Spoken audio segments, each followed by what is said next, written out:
After working for more than 10 years as the private assistant of the enigmatic railroad magnate Hadley Strange, the news of his entire family's death in a boating accident comes as quite a shock.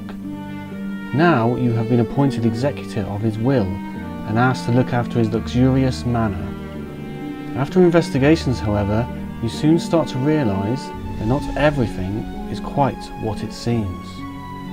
The Inheritance of Crimson Manor is a first-person puzzle game where you investigate the many rooms of the manor, uncovering clues and solving puzzles and revealing the truth about the disappearance of the strange family. The mansion is quite large. There are 4 floors, with certain rooms and areas being unlocked later in the game. Believe me, you will get lost, even though it seems quite straightforward. There is a map which in the main does a good job of directing you, but it doesn't indicate locked doors, and you will spend a lot of time navigating the manor trying to get to certain rooms. For some reason the sprint button wasn't working on my controller, so this made the task even more laborious. There is a slight danger of motion sickness, as there is a head bobbing motion and the camera is quite loose in its default mode, but this can be changed. The nature of the game means important items like keys to unlock doors or items needed to continue will be situated in different parts of the manor or locked behind puzzles, so there is a lot of moving around. I would suggest that as soon as you see a puzzle in a room, note down what it is and where it is, as this will save you a lot of time later trying to search for it. There is no diary or log of these such events, so it is up to you to remember where you have seen certain things. The hint button can be used to help you in this regard, and to be honest, I started using it for directional purposes in the latter half. I was getting a bit tired of moving around looking for the puzzles. When you are in the puzzle, the hint button helps you with solving it, and when out of a puzzle, it acts more like a compass to tell you where you will find the next objective. The puzzles were quite original. In the main they were interesting and tied in well with the surroundings and the story behind the strange family.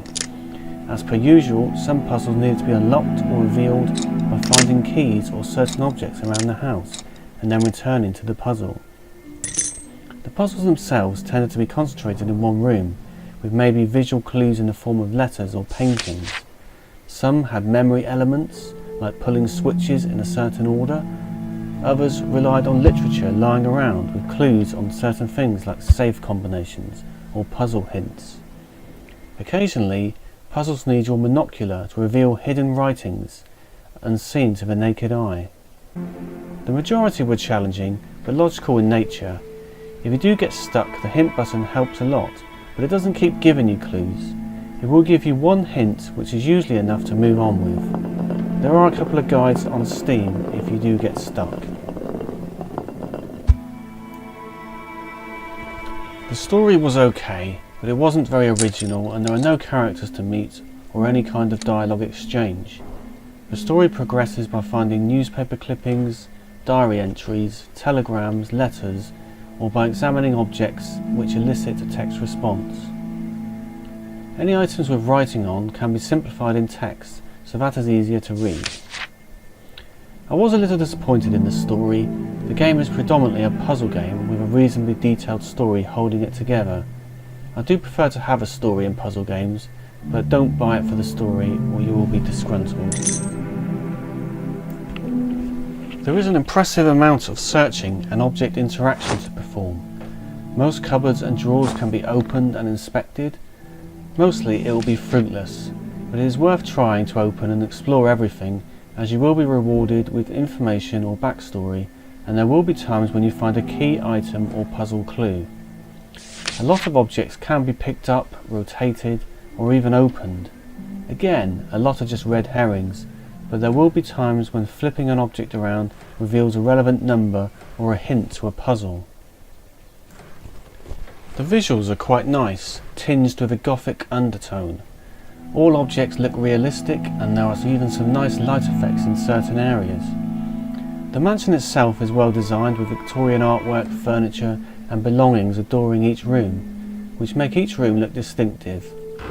The character is in a first-person view, and I wasn't a huge fan of the head-bobbing motion. There's not much to say about the sound. Everything sounds genuine and how it should. There is a very mellow soundtrack in the background that ebbs and flows whilst you play. I quite enjoyed the Inheritance of Crimson Manor as a puzzle game. The puzzles were interesting and there were a few ideas I haven't seen before. Difficulty levels range from easy to hard, but most were manageable, and there is a hint system which doesn't ruin the puzzle but works well to push you in the right direction. The only disappointing aspect of the game was the atmosphere.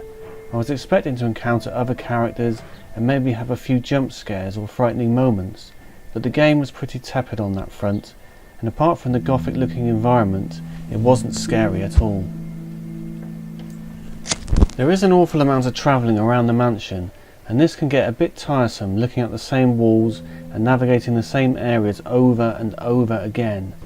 Thankfully, the hint system does alleviate some of the boredom by pointing you in the direction of the next objective. The story is a bit lackluster, but fine for a puzzle game. The whole affair lasts around 9 hours, so a small discount might be recommended.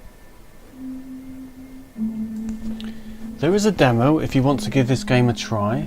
I'll leave a link in the description along with how to subscribe to my Steam curators. As always, if you enjoyed my review, please leave a like and subscribe, and any comments are greatly appreciated.